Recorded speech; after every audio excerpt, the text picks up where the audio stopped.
Hello, this is Nighthawk64. Today we're going to be looking at the Legend of Zelda Tears of the Kingdom gameplay demonstration that came out a couple days ago. This is just going to be my thoughts and reactions to it, and we're going to kind of analyze it, look at it more deeply in more detail. So I hope you enjoy. We'll just get started.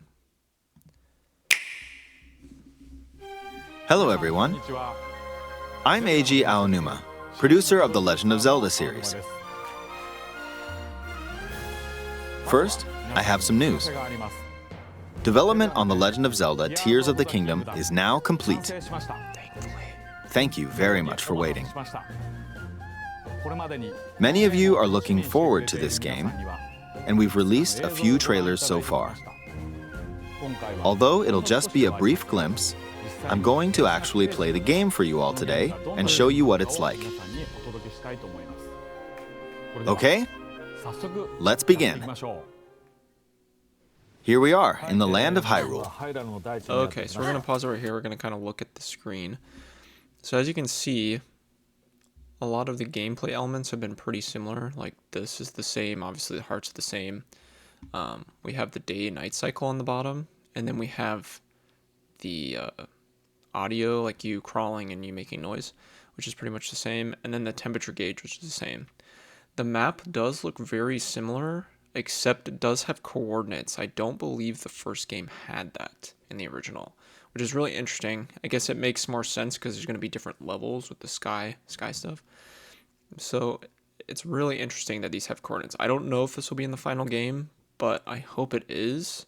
It is very cool that they kind of added that just as a navigation tool for people that choose to play with the map. So we'll just keep going. Other than that, I mean, riding a horse looks the exact same, so, and there's nothing wrong with the first one, so if it ain't broke, don't fix it. Like The Legend of Zelda Breath of the Wild, there's a vast world to explore. Of course, it's not just the same world as is. It's changed in many ways. If we talk about all of the changes today, we'll run out of time, so we hope you'll seek them out for yourself when the game launches. In this game, the vast world of Hyrule reaches high into the sky. You'll notice some landmasses. We're going to pause again. So he's basically going through how the maps changed, which we don't know why. Story-wise, they do not explain this in this video. They've done some story stuff in the previous trailers, but we do not know why the map is like this, and we do know how much time has passed. Because obviously the Link looks different, and his abilities are different, but we don't know why it's like this, and we don't know how much time has passed between the first and the second game. It literally could be years. It literally could have been like right after the first game ended. We don't know. So we'll just keep going. He's going to kind of go through some gameplay elements, going up, and some different new ability mechanics. Floating up there. We call them Sky Islands. You're probably wondering something. How do you get to the Sky Islands when they're so high up? If we take a look, oh, something's falling from the sky. Do you see it? I wonder what that is. Let's head over to it. We're almost at the spot where the object fell. We have climbing, pretty much very similar mechanics. Here it is. Okay, let's use one of Link's new abilities. If you do this on the rock that just fell...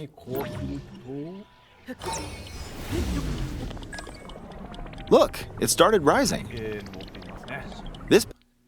So we've seen this in a different trailer before. I think it was during combat.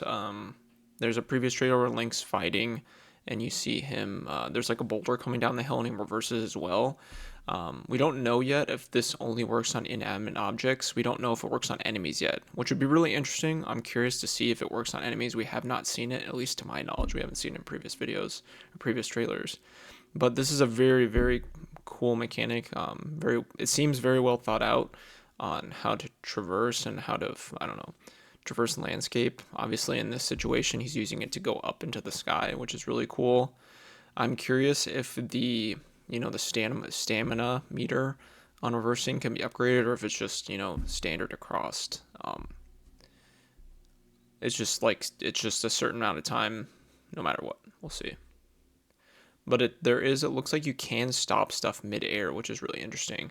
So I'm assuming there'll be shrines or dungeons, if there's dungeons in this game, that take really good use of this, where it's just like if you reverse something, you can like stop it midway to like get to a certain spot, or I don't know. As of right now, we just know it works on inanimate objects like boulders or rocks, or parts of I'm assuming parts of a dungeon or a shrine. Power is known as recall, which rewinds an object's movement. Since I just used recall on the fallen rock, I can now rise into the sky.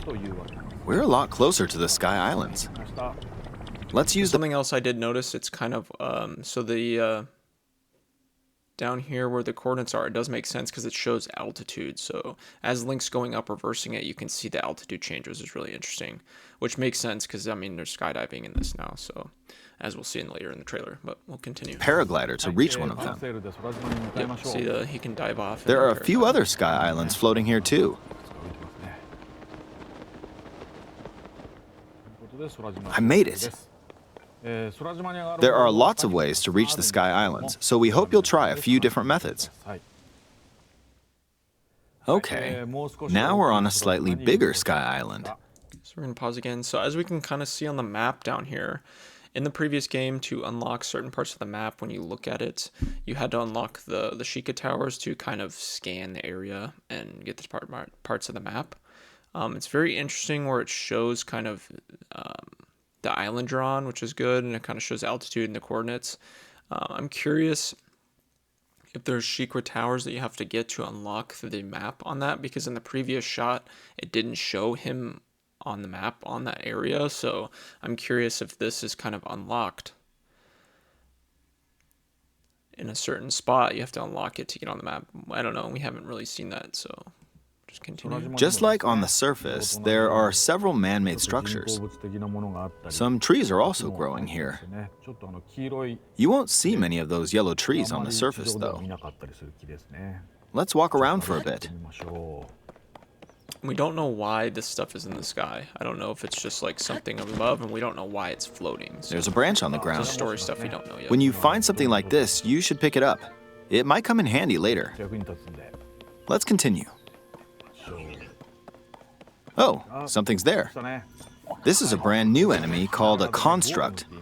We'll fight it using the branch we just picked up. Ah, the branch broke. Not good, not good. Like Quick, guardians. get another branch and we defeated it. Moving on. Okay, interesting. We've now explored more of this Sky Island. As expected, fighting with just a branch won't get us very far. Also, this branch is almost broken. So here's another one of Link's new abilities. If we use this branch and the rock over here, and do this, look, we can stick them together. We created a makeshift hammer. This is called fuse. You can stick objects together to create new... So this is another new ability that we're learning that Link has with his hand that we don't know about yet, other than what it looks like. So we're fusing obviously objects together to make new weapons. He'll go through that further, talking about different stuff you can fuse with obviously sticks and then arrows. I feel like this is a really well thought out new game mechanic, sets it apart from the first one.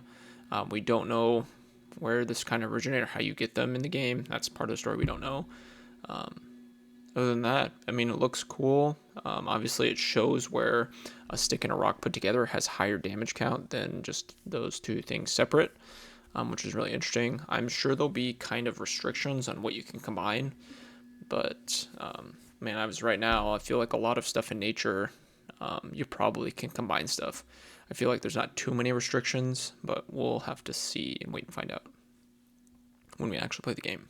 Weapons with various effects.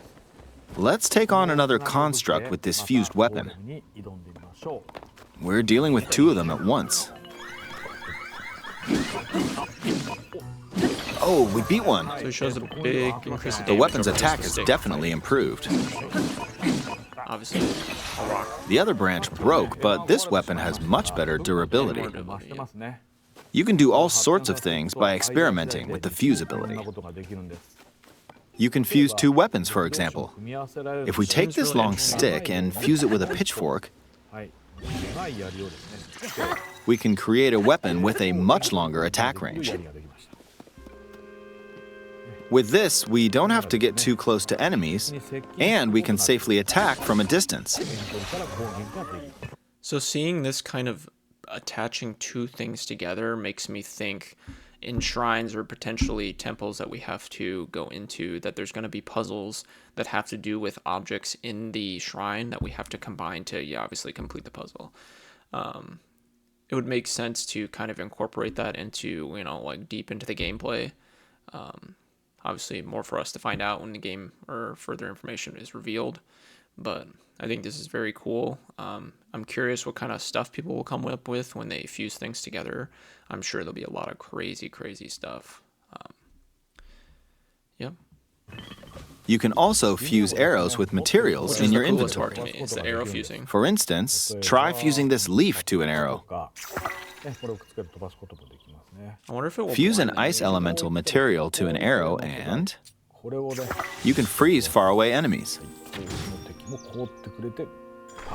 Very useful. In addition, Or like a fire. let's I'm see. sure there's kind of objects you can do. there's a bird poison. flying around. If you're out hunting, you might feel that aiming with an arrow is too difficult. Apparently, my eyes can't track fast-moving objects as of late, so my shots rarely land. So at times like these, here's an eyeball you can get by defeating monsters. Fuse it to an arrow and Okay, to me, this is a very cool mechanic. Obviously, you can do they're basically missile locking arrows. I feel like it's a really cool idea. It seems like to me, mentioning his, eyesight, he can't, hit moving objects very well. It does seem like a very cool way to incorporate some accessibility features into this game to make it more accessible to, maybe small children or older people. Obviously, in his case, someone that's older that maybe won't be able to hit moving targets as well. I think that's a really cool, subtle way to insert some accessibility or to make it more accessible, gameplay wise. But to me, that's really, really cool.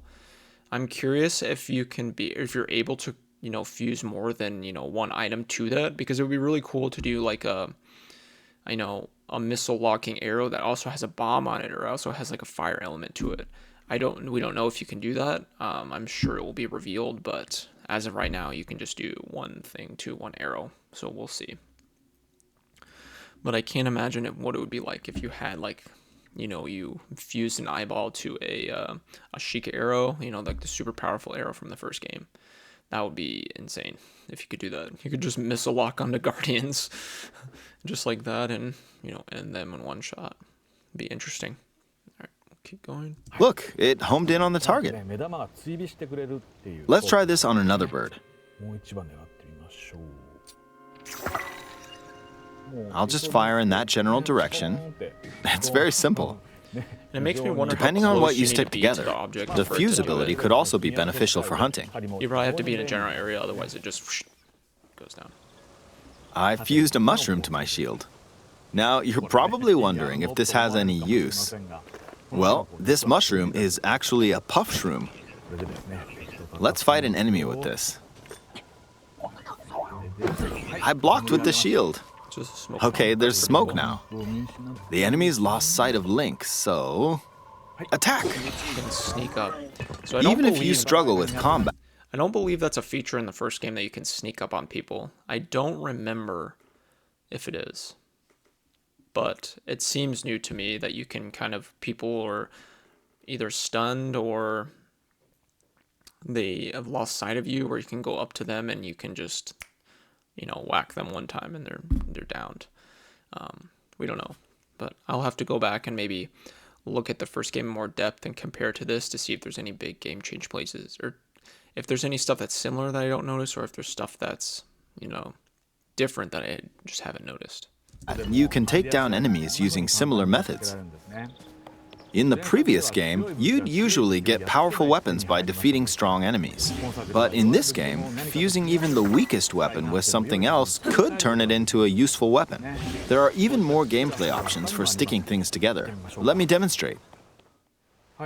Some of the sky islands even have rivers. So this is him kind of going through the something that's the non-combatant stuff that you can fuse together, which is really cool. I think it's a very cool mechanic that also they've thought out and put in the game. We'll want to cross this one, but swimming across it, well, the river's too wide for that. We need a boat. Of course, there isn't anything that resembles a boat around here. So, we'll lift up this log and attach it to a second log. Let's do one more. We'll bring this over here and attach a third log. It's a makeshift raft. This is another new ability called Ultra Hand. Even though the logs are currently attached, they can be detached. Let's modify the shape of the raft. You can always attach things or detach them like this. Now, if we put this on the water, it's made of wood, so the buoyancy will keep it afloat. We've made a simplified version of a boat.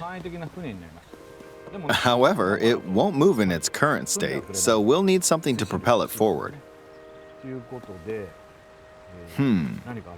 There's something here. Let's try hitting it.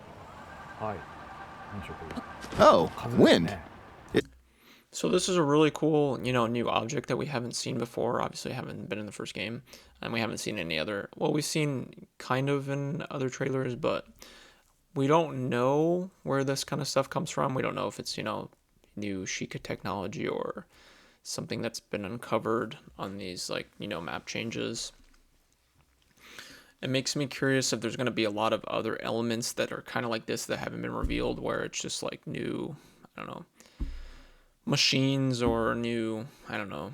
Yeah, I guess good words, machines that we don't know about, that's just like incorporated that we can, fuse together with other objects or, other gameplay mechanics and, dungeons and stuff that you can interact with. But just keep going. It's blowing wind. Looks like we found a fan. Looks like it does have Why a battery, don't we try so it does attaching run it? out to let it charge.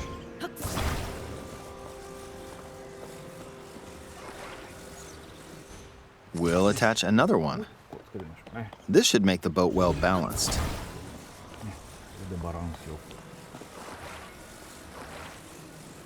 Okay, they're attached. All right, let's try moving the boat. Hey, And it's very cool that they kind of connect. So if you put these both on, that you just need to hit one and they both connect. They use the same battery. But it's very cool that they connect. I guess it makes it easier and more fluid when you're playing and doing stuff like this, that it's just like, intuitive and it knows what to do. it's moving.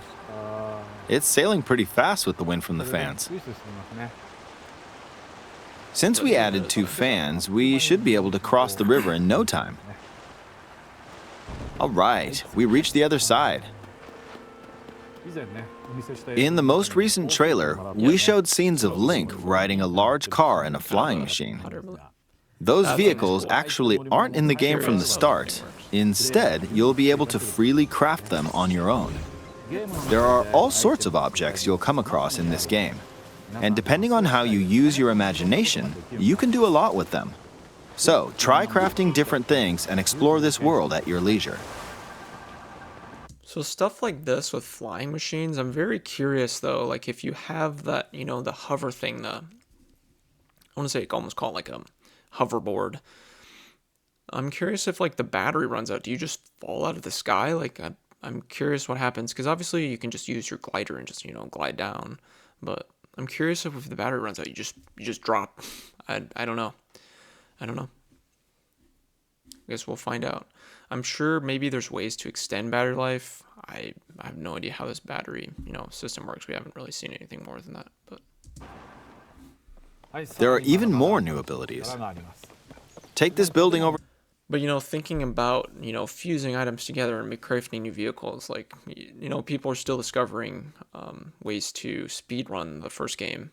So like, watching speedruns for the first game is crazy. I can't imagine what it's going to be like when people start doing the fusing stuff together and doing speedruns and finding new ways to speedrun the game. It's going to be literally insane because you can think there's endless possibilities what you can create with the fusing with objects in the game. So very, very, very cool way to build on the first game. Very good, well thought out, in my opinion.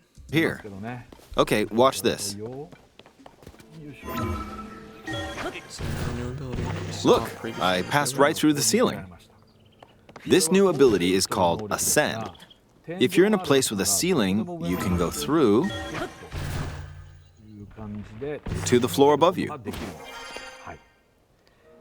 There are some restrictions, but what's great about this ability is that as long as there's a ceiling, you can use it anywhere. For example, this place has a cave with a hill right above it. If we use the ability here,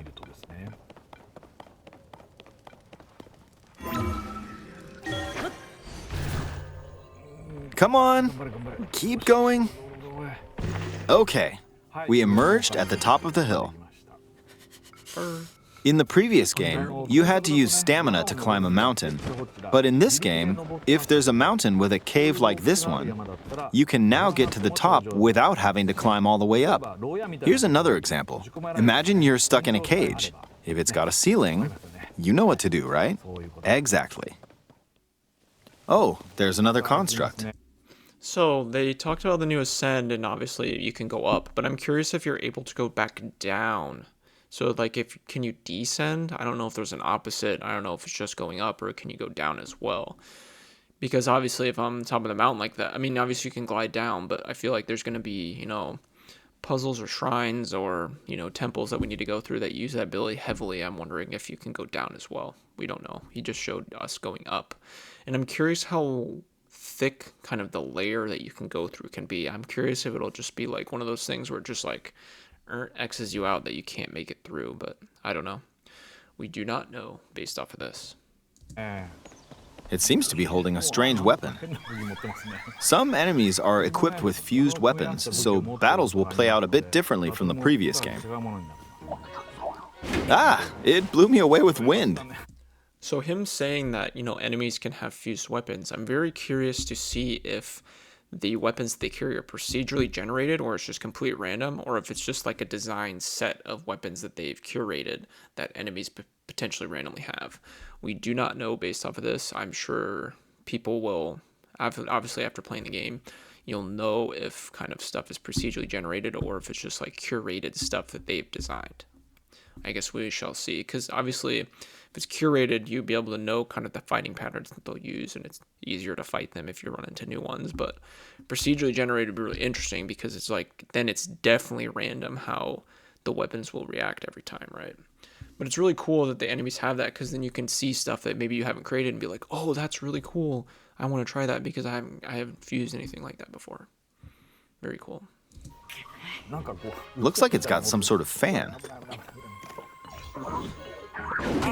Ah! I got pushed off! Oh, well, this part is one of the coolest parts, I think, in the whole trailer. The whole skydiving thing where you can literally just run off a thing and skydive.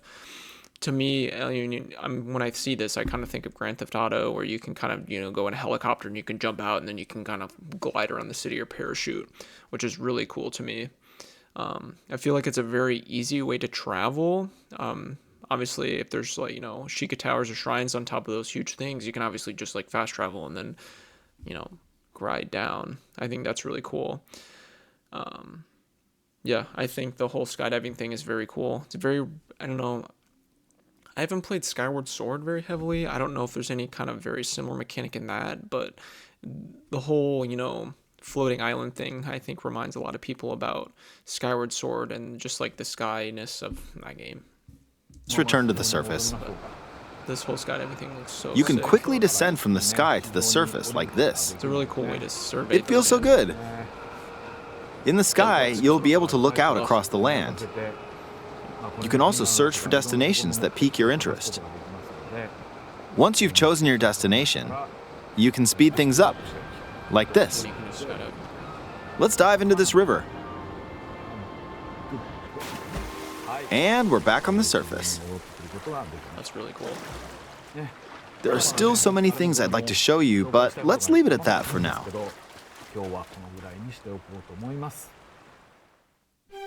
What did you think? Very, very cool. Some of Link's new abilities were updated from the previous game.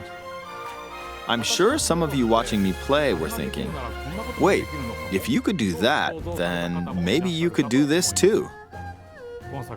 In this game, you can do a lot of things just by thinking about what's even possible.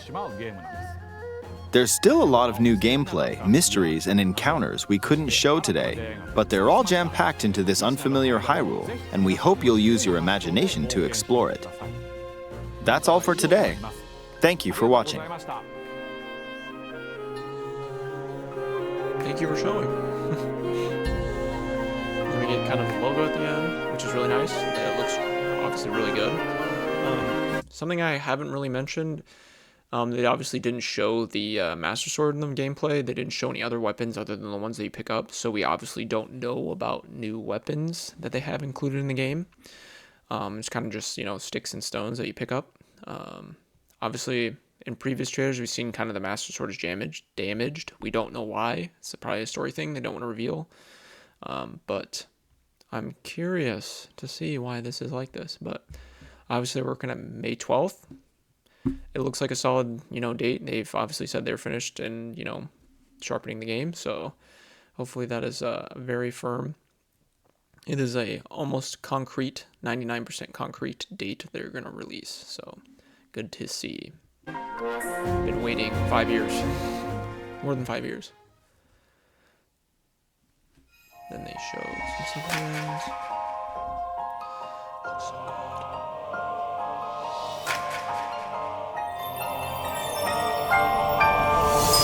This thing's gonna be so popular, I feel like it's gonna be impossible. But it looks so good. If I didn't have a Switch by now, I'd be like, oh yes, I want this one. Very cool. It looks good. The color design and the color scheme is really good. And the artwork on the back. It's the way to play.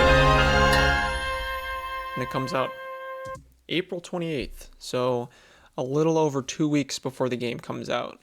So I'm assuming you get the game with it, but they must include a download code that you can it's obviously a pre-order code that you get, and then when the game comes out, it'll download. But I feel like this thing will be absolutely impossible to get when it comes out. I know the Animal Crossing Special Edition one was very, very, very, very difficult to get, so I'm assuming this one will be the same exact way. Oh, it does say at the bottom the game and the system are sold separately, so you do not get the game with the Special Edition, it's just the Switch. So that's very interesting. Obviously, they include a Pro Controller and a carrying case. I do not own a Pro Controller at the moment for Switch. I might pick this up. I'm not sure. It would be a good way to play the new game. I know my Joy-Cons are very old because it's the original ones that I got in 2017, so it would be cool to have a Pro Controller with the new game. It'd make me, feel like it's more new.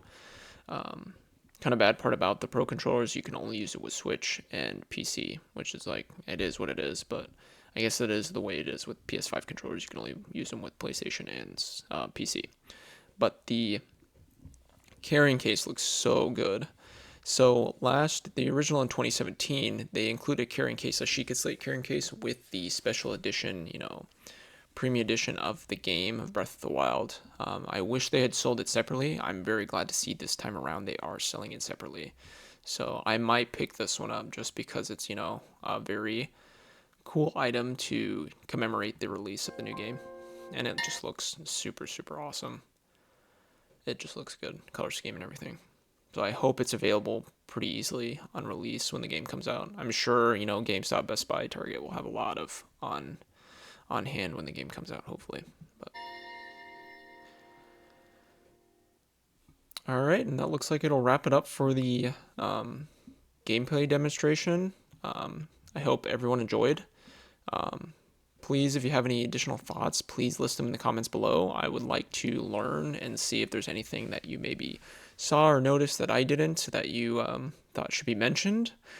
But hopefully soon, it's only, a month and a half away until release. So we'll be counting down the days. I know I need to kind of finish Hyrule Warriors, which is kind of the prequel to Breath of the Wild. I need to get that finished before the new game comes out. And then I might play some Breath of the Wild a little bit, kind of to hype me up before the new game releases. But hopefully we see some more gameplay demonstrations soon of the new game. Kind of them revealing more stuff. I'm sure it will be more gameplay, stuff versus, story stuff. I'm sure there'll probably be at least one more trailer, kind of the finalized trailer before release. We'll probably get an end of April before the game comes out, to kind of huge marketing push that they're going to be pushing for. But yeah, if you have any additional thoughts, please list in the comments below. Until next time.